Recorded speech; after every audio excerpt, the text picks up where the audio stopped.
in sales and in pre-sales, there's one thing that you need to know how to do, which is objection handling. Basically, I boiled it down to 4 different cases, and the first one is misunderstanding.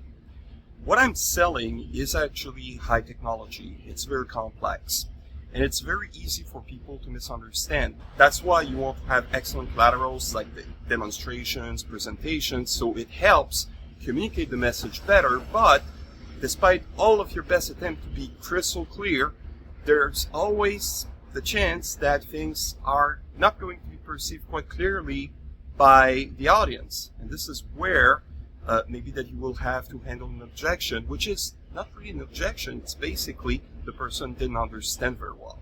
The second situation where you want to do objection handling is basically when you have a client that seems hell-bent on using your technology not necessarily the most efficient way possible.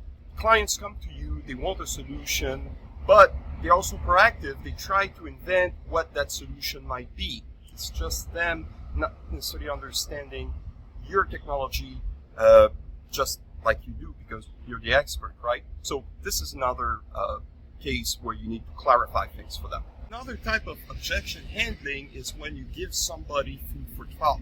So for example, in my case, I worked at companies where the technology was not well known. So in one case, it was we're talking about static verification. Well, we're trying to define a new product niche. So of course, people are not going to understand what it's all about. Now, objection handling may also mean that the client is in a situation where they cannot use the solution the way that you envisioned it. So it could be technical, it could be also something that is commercial. So a few times I had to be a bit flexible about, say, payment terms, or maybe like scheduling the project at certain dates rather than others. So this is where it's a little bit more tricky sometimes, because you need to make sure that what the solution that you get in order to bypass that objection is still in your company's best interest, obviously, and works for them. What objection handling is not is lying to the client or trying to hypnotize them into buying something that they just don't need.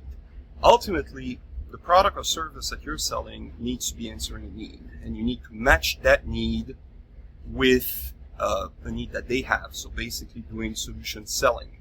Anything else is malpractice in my book.